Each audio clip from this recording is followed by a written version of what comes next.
Hello, welcome to Subha அடுக்களை. நான் உங்கள் சுபா கந்தன்.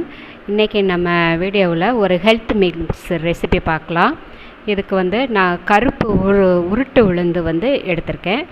இதை நல்லா கழுகிட்டு காய வச்சு எல்லா தானிய வகைகள், மில்லட்ஸ் வகைகள் எல்லாமே சுத்தப்படுத்தி எடுத்து வச்சுக்கோங்க. எல்லா பருப்புமே தனித்தனியாக நம்ம வறுக்கணும். அரிசி வகைகளையும் நம்ம தனித்தனியாக கருகிடாமல் வறுக்கணும். இப்போ நான் எடுத்துருக்கிறது ராகி எடுத்திருக்கேன். இப்போ இந்த ராகியெல்லாம் குழந்தைங்களுக்கு சத்து மாவுக்கு ரொம்பவும் நல்லது. இப்போ இதையும் நல்லா வறுத்துக்கலாம்.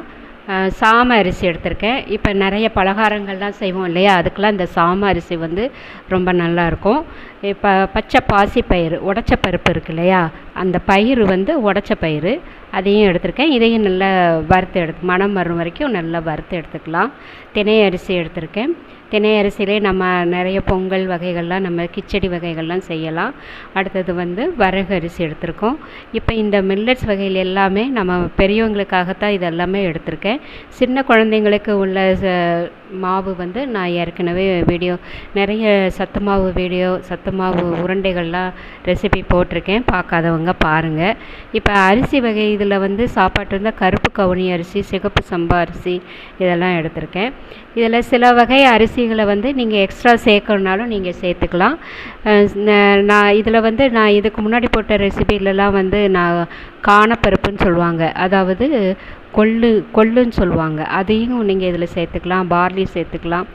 இப்போ இதை எல்லாத்தையுமே நான் தனித்தனியாக வறுத்து எடுத்து வச்சுருக்கேன். பாருங்கள், முந்திரி பருப்பு, பிஸ்தா எல்லாம் சும்மா லைட்டாக ஒரு 2-3 போட்டால் போதும். இப்போ இதை எல்லாமே நான் தனித்தனியாக வறுத்து ஒரு பயிருக்கு மேலே இன்னொரு வெரைட்டியை போடாமல் இதுபோல் தனித்தனியாக காய வச்சுக்கோங்க. இல்லைன்னா அதனுடைய சூடு அடிப்பகுதியில் உள்ளது கூட கொஞ்சம் கருகிடும் இல்லையா, அதனால தான். இப்போ இதையெல்லாம் நல்லா ஆறட்டும். இப்போ இந்த சத்து மாவில் குழந்தைங்களுக்கு உண்டானதில் நீங்கள் ஒரு துணியில் போட்டு கூட நீங்கள் சலித்து எடுத்துக்கலாம்.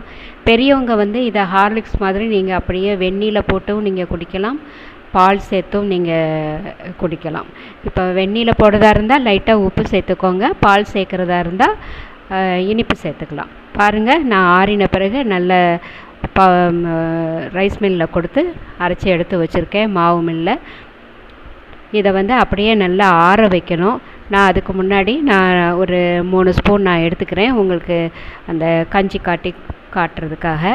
மீதி பவுடர் எல்லாத்தையும் நான் இது போல் ஆற வச்சுருக்கேன். நல்லா ஆறின பிறகு தான் நீங்கள் ஒரு பாக்ஸில் போட்டு சேவ் பண்ணி வைக்கணும்.